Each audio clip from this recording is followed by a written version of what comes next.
Iran Israel विवाद के बीच एक बड़ी खबर सामने आई है। कई मीडिया रिपोर्ट्स में बताया गया है कि ईरान ने मंगलवार को 3 यूरोपीय देशों के उस अनुरोध को खारिज कर दिया जिसमें उससे किसी भी जवाबी हमले से बचने के लिए कहा गया था।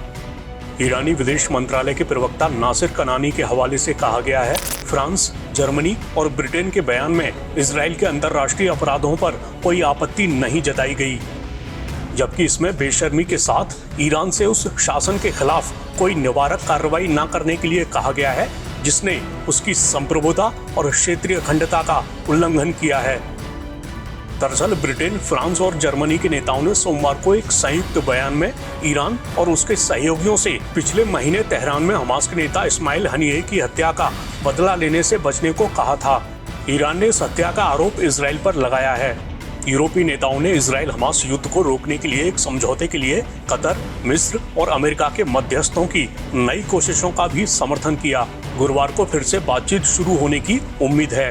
उन्होंने हमास द्वारा बंधक बनाए गए लोगों की वापसी और गजा को मानवीय सहायता की बिना किसी बाधा के आपूर्ति का आह्वान भी किया है। मध्यस्थों ने दोनों पक्षों को 3 फेज की योजना पर सहमत करने की कोशिश में महीनों बिताए हैं, जिसके तहत योजना ये है कि हमास अपने हमले में पकड़े गए बाकी बंधकों को इजराइल द्वारा कैद किए गए फिलिस्तीनियों के बदले में रिहा करेगा और इजराइल गजा से हटेगा।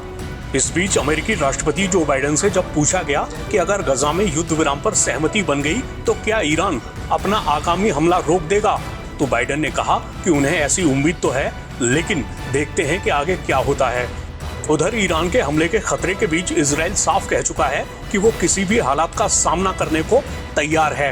हाल ही में इजरायली प्रधानमंत्री बेंजामिन नेतन्याहू ने कहा था कि उनका देश पहले से ही ईरान और उसके समर्थन वाले उग्रवादी समूहों के साथ कई मोर्चों पर लड़ रहा है।